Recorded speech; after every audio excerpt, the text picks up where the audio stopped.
모를까 시험 걱정 모든 괴로움 없는 사람 누군가 부질없이 낙심 말고 기도드려 아뢰세. 할렐루야. 2026년 6월 3일 수요일입니다. 오늘의 삶 속에서도 예수 그리스도가 내 길이 되게 되며 예수 그리스도의 말씀이 진리가 되고 우리의 삶은 예수 그리스도께 받은 생명으로 살아가는 우리가 될 수 있도록, 그래서 하나님 앞에서 십자가의 도로 매일매일을 아름답게 만들어가는 우리 되길 함께 기도합니다. 이 아침에 우리의 믿음을, 우리의 신앙을 사도신경을 통해 고백합니다. 전능하사 천지를 만드신 하나님 아버지를 내가 믿사오며 그 외아들 우리 주 예수 그리스도를 믿사오니 이는 성령으로 잉태하사 동정녀 마리아에게 나시고 본디오 빌라도에게 고난을 받으사 십자가에 못 박혀 죽으시고 장사한 지 사흘 만에 죽은 자 가운데 다시 살아나시며 하늘에 오르사 전능하신 하나님 우편에 앉아 계시다가 저리로서 산자와 죽은 자를 심판하러 오시리라. 성령을 믿사오며 거룩한 공회와 성도가 서로 교통하는 것과 죄를 사하여 주시는 것과 몸이 다시 사는 것과 영원히 사는 것을 믿사옵나이다. 아멘. 우리 함께 찬송 드리겠습니다. 찬송가 540장입니다.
주시는 참된 기쁨도 헤아릴 수 없도다.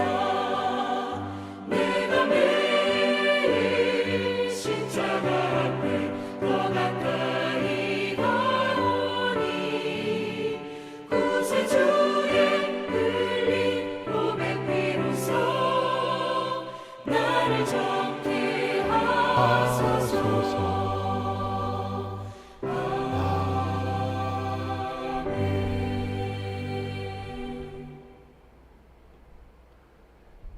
오늘 우리가 볼 하나님 말씀은 고린도전서 1장 18절로 31절. 고린도전서 1장 18절로 31절 말씀 함께 읽겠습니다. 십자가의 도가 멸망하는 십자가의 자들에게는 미련한 것이요 구원을 받는 우리에게는 하나님의 능력이라. 기록된 바 내가 지혜 있는 자들의 지혜를 멸하고 총명한 자들의 총명을 폐하리라 하였으니 지혜 있는 자가 어디 있느냐? 선비가 어디 있느냐? 이 세대의 변론가가 어디 있느냐? 하나님께서 이 세상의 지혜를 미련하게 하신 것이 아니냐? 하나님의 지혜에 있어서는 이 세상이 자기 지혜로 하나님을 알지 못하므로 하나님께서 전도에 미련한 것으로 믿는 자들을 구원하시기를 기뻐하셨도다. 유대인은 표적을 구하고 헬라인은 지혜를 찾으나 우리는 십자가에 못 박힌 그리스도를 전하니 유대인에게는 거리끼는 것이요 이방인에게는 미련한 것이로되 오직 부르심을 받은 자들에게는 유대인이나 헬라인이나 그리스도는 하나님의 능력이요 하나님의 지혜니라. 하나님의 어리석음이 사람보다 지혜롭고 하나님의 약하심이 사람보다 강하니라. 형제들아, 너희를 부르심을 보라. 육체를 따라 지혜로운 자가 많지 아니하며 능한 자가 많지 아니하며 문벌 좋은 자가 많지 아니하도다. 그러나 하나님께서 세상의 미련한 것들을 택하사 지혜 있는 자들을 부끄럽게 하려 하시고 세상의 약한 것들을 택하사 강한 것들을 부끄럽게 하려 하시며 하나님께서 세상의 천한 것들과 멸시받는 것들과 없는 것들을 택하사 있는 것들을 폐하려 하시나니 이는 아무 육체도 하나님 앞에서 자랑하지 못하게 하려 하심이라. 너희는 하나님으로부터 나서 그리스도 예수 안에 있고 예수는 하나님으로부터 나와서 우리에게 지혜와 의로움과 거룩함과 구원함이 되셨으니 기록된 바 자랑하는 자는 주 안에서 자랑하라 함과 같게 하려 함이라.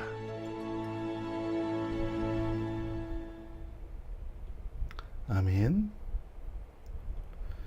노벨상을 만든 노벨의 큰 고민. 알프레드 노벨은 스웨덴 출신의 뛰어난 화학자이자 발명가 기업인이었습니다. 그는 평생 화학의 연구에 몰두하여 350개가 넘는 특허를 등록했는데요. 노벨은 당시에 토목을 위하여 폭탄을 사용해야 되는데 니트로글리센이라는 액체 폭탄은 아주 작은 충격에도 쉽게 터져버려 많은 이들이 다치거나 상했습니다. 심지어 노벨의 남동생도 이 물질을 실험하다가 목숨을 잃게 됩니다. 노벨은 이 물질을 규조토라고 하는 흙과 섞고 심지를 넣어서 운반이 편하게 그리고 원하는 때만 터지도록 하는 다이너마이트를 만들어냈는데요. 노벨의 지혜로 말미암아 광산, 터널 개발과 굴착, 그리고 철도 건설 등의 엄청난 진보가 있었습니다.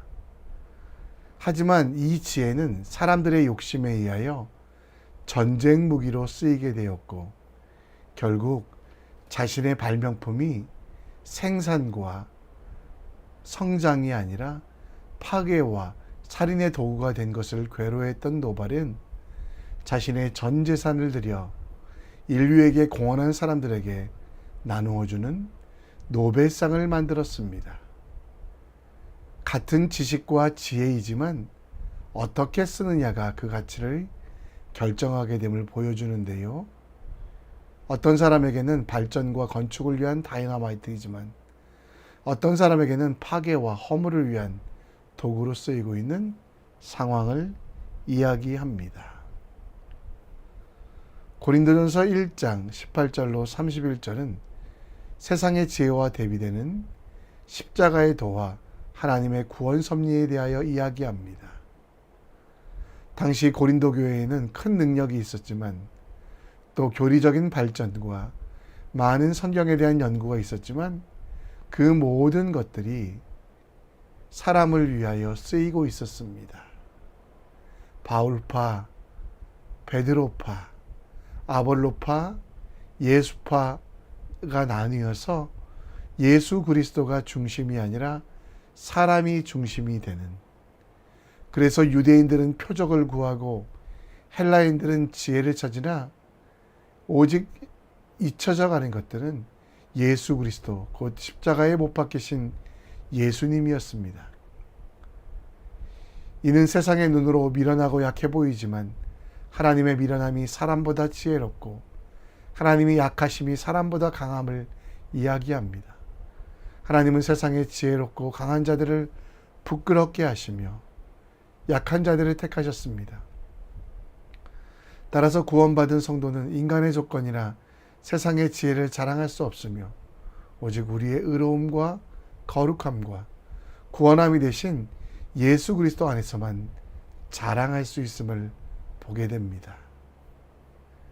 우리는 진리로 살아가는 사람들이지만 이 진리에 대하여 세상 사람들은 큰 반감을 가지고 있었습니다. 예수님이 문제가 아니라 그 진리로 살아가고 있는 우리들의 모습 때문입니다. 진리를 가지고 있지만, 생명을 가지고 있지만, 풍성하게 하신 은혜를 누리고 있지만 우리에게 주신 그 귀한 지혜를 나를 위해서만 쓰고 있는 현실들. 오늘 고린도전서 18절로 1장 18절로 마지막 절까지 우리가 함께 읽으며 우리가 가야 될 길과 진리의 길이 무엇인지, 우리에게 주신 지혜를 어떻게 잘 사용해야 되는지 함께 묵상해 보겠습니다. 바울은 십자가의 도, 예수 그리스도의 십자가가 무력화되지 않도록 고린도 교회 형제들에게 하나님의 능력과 지혜가 되신 예수 그리스도를 설명합니다.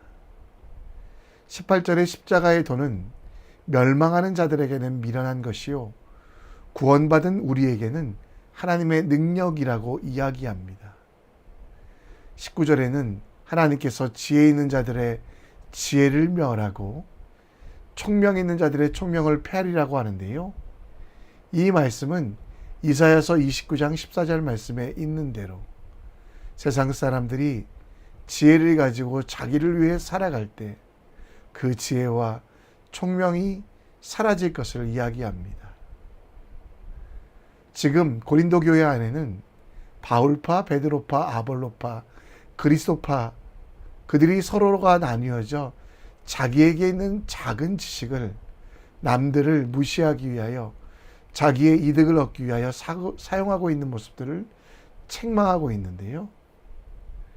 20절에 보면 세상에서 지혜자로 알려진 사람은 어리석다라고 이야기합니다. 그리고 지혜로운 자가 온전한 지혜를 가지고 살아가는 사람이 없고 선비라고 이야기하는데요. 선비는 책을 읽기는 읽지만 그 뜻을 모르고 책을 쓰기는 쓰지만 그 글자를 모르는 서기관들. 그래서 선비라는 말보다는 백면서생이라는 말이 맞습니다. 변론가들, 당시의 소피스트들, 그들이 주로 했던 것은 사람의 말을 듣고 비꼬거나 비난하는 일을 했던 거짓 선생들이었는데요.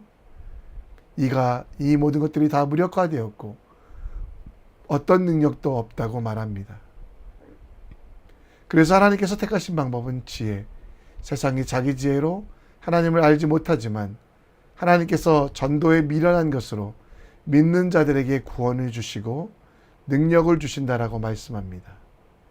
21절에서 하나님의 지혜에 있어서 이 세상이 자기 지혜로 하나님을 알지 못하고 하나님께서 전도에 미련한 것으로 믿는 자들을 구원하시기로 하셨다라고 합니다. 전도, 하나님의 선포는 무엇입니까? 하늘의 모든 영광을 버리고 이 땅에 내려오신 예수 그리스도입니다. 그런데 유대인들은 이 예수님을 부인하고 표적을 구합니다. 헬라인들은 지혜를 찾으나 예수님, 이 하늘의 모든 지혜가 되는 예수님을 버리고 자기의 능력을 추구합니다. 이에 대해서 바울은 예수 그리스도가 우리가 가질 유일한 지혜요, 우리 삶에 실천한 하나님의 뜻이라고 말씀하고 있습니다. 십자가는 우리에게 진리가 됩니다. 예수 그리스도께서 우리의 죄를 사하시기 위하여 하늘의 모든 영광을 버리고 낮고 떠난 천한 이 땅에 오신 것, 우리를 위하여 모든 것을 버리신 표시 십자가가 우리에게 가장 큰 능력이 됩니다.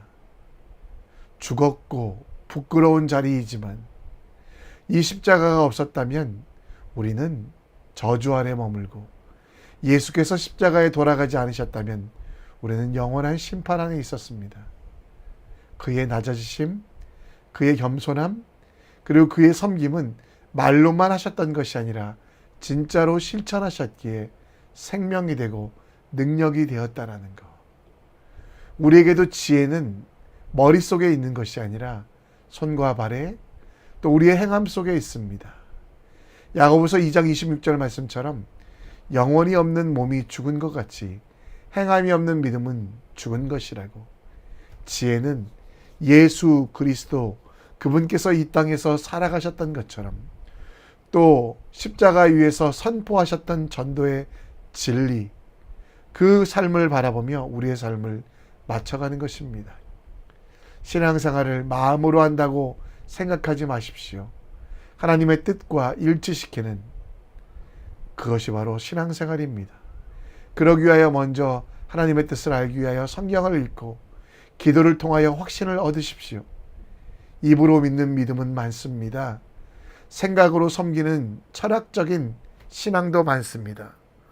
혹은 마음속에 하나님을 의지한다고 생각하는 감정도 신앙생활이지만, 그러나 예수 그리스도의 손과 발이 되어 세상을 섬기고 세상을 치유하는 것이 바로 우리의 삶이라는 거 기억하십시오. 참된 진리 대신 예수 그리스도께서 주신 십자가, 예수님을 본받아 예수님처럼 살아가며 머릿속으로만 했던 선행이 아니라 삶 속에서 주님을 기뻐하며 주님께 영광 돌렸던 그 삶이 우리 가운데 진정한 믿음이라는 것, 지혜라는 걸 기억하며 주님께 나아가는 주님의 사람 되기를 함께 기도합니다. 하나님께서 주신 지혜는 사람의 생각과 다릅니다. 25절에 보면 하나님의 어리석음이 사람보다 지혜롭고 하나님의 약함심이 사람보다 강하다라고 이야기하는데요. 곧 하나님의 생각과 사람의 생각이 다름을 이야기합니다. 바울은 철저하게 이사야 말씀을 통해 이 모든 것들을 증거하고 있는데요. 이사야서 55장 8, 9절 말씀에 보면 하나님의 생각과 우리의 생각이 다르고 우리의 갈 길이 다르다라고 이야기합니다. 하늘이 땅보다 높음 같이 하나님의 길이 우리의 길보다 높으며 내 생각이, 하나님의 생각이 우리의 생각보다 더 높다라고 이야기합니다. 하나님의 지혜에 대하여 바울은 26절에 육체를 따라 지혜롭게 살지 말라라고 이야기합니다. 아니, 육체를 따라서는 지혜롭게 살 수 없다라고. 그래서 27절에 하나님께서 보여주신 것은 미련한 자들을 택하여 지혜롭게 하시고 약한 것들을 택하여 강하게 하시겠다라고 말씀하시고, 28절에 하나님께서 세상에 천한 것과 멸시받는 것을 없게 하사 택하시고 지혜롭게 하시며 사람의 능력보다 강한 하나님의 인도하심이 그들 속에 있을 것을 분명히 이야기합니다. 29절 말씀해 보면 아무 육체도 하나님 앞에서 자랑하지 못하게 하라. 하나님 앞에서는 육체의 것들이 자랑되지 않음을 이야기합니다. 반대로 30절에 그 자랑의 내용이 나오는데요. 우리가 하나님으로부터 나서 예수 그리스도 안에 있고 예수는 하나님으로부터 나와서 우리에게 지혜와 의로움과 거룩함과 구원이 되었다고 하는 것. 결국 우리 삶 속에 유일한 자랑은 나의 경험, 나의 지식이 아니라 자랑하는 자는 주 안에서 자랑하라 함과 같이 주님을 기뻐하며 주님을 증거하며 살아가는 삶이 참된 지혜의 삶입니다.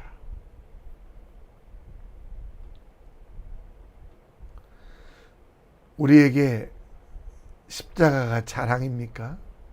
진짜 되시는 예수 그리스도를 마음에 품고 그것을 자랑하며 주님의 말씀대로 살아가고 있습니까? 지혜로운 우리들에게 디모데후서 1장 8절 말씀에 보면 오직 하나님의 능력을 따라 함께 고난을 받으라. 그런데 우리는 자꾸 부끄러워합니다. 예수 말씀대로 살아가는 것을 두려워합니다. 그러나 우리에게 주신 참된 지혜는 예수 그리스도의 말씀밖에 없음을 분명히 기억하십시오. 로마서 1장 8절에도 마찬가지입니다. 복음을 부끄러워하는 우리들에게 이 복음을 모든 믿는 자에게 구원을 주시는 하나님의 능력이 되며 율법을 구했던 유대인들에게도 철학을 구했던 헬라인들에게도 마찬가지입니다. 오늘 우리에게 자랑되신 예수님을 자랑하고 있습니까? 그 십자가를 지고 온전히 살아가고 있습니까? 십자가는 거짓말이 아니라 진리이며 우리에게 액세서리가 아니라 우리를 생명으로 인도하는 유일한 통로입니다. 우리에게 생명과 지혜 그리고 영생이 우리의 자랑되지 아니하고 예수께서 하신 일, 하나님께서 하신 일을 자랑하는 도구가 될 수 있도록 십자가를 지고 나아갑시다. 그리스도의 십자가를 지고 예수님과 함께 복음을 전하며 고난을 받는 삶이 진짜 삶입니다. 우리는 부족하지만 하나님은 풍성하시니, 우리는 연약하지만 하나님은 강하시기에 오늘 삶 속에서 간증하는 우리의 삶 될 수 있도록 함께 기도합시다. 이 시간 다 같이 찬양 드리겠습니다. 십자가를 참으신 그 십자가로 살아가는 우리가 될 수 있도록 함께 찬양합니다.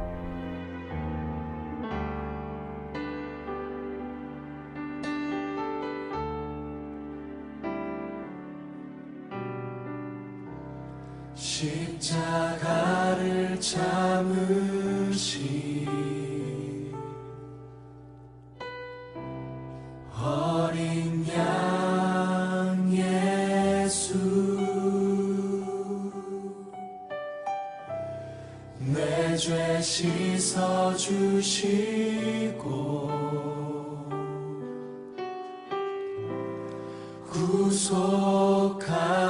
구속하셨네. 어둠을 물리치시 세상의 빛 예수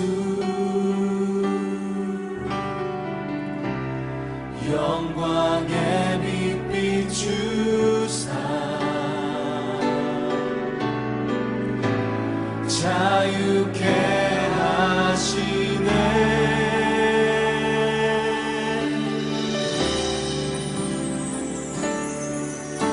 예수 하나님의 완전한 사랑 예수 하나님의 값없는 은혜 예수 하나님의 놀라운 지혜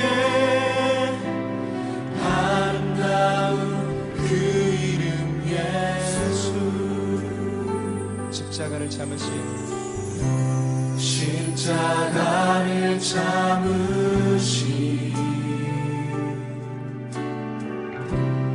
어린 양 예수 내 죄 씻어 주시고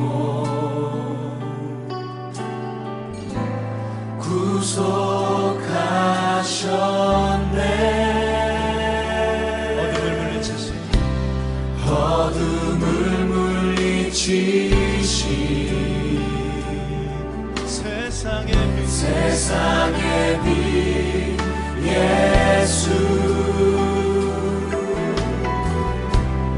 영광의 빛 비추사 자유케 하시네. 자유케 하시네.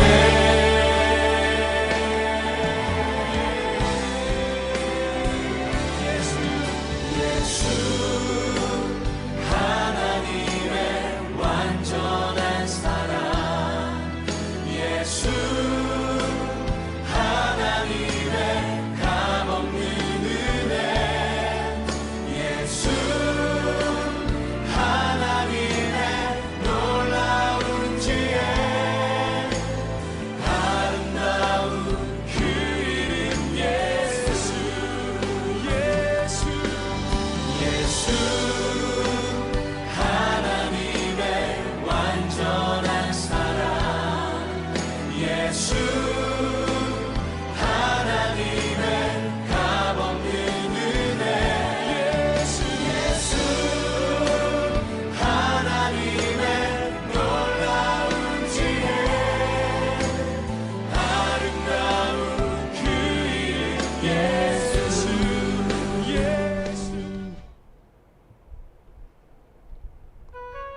우리 함께 찬양합니다.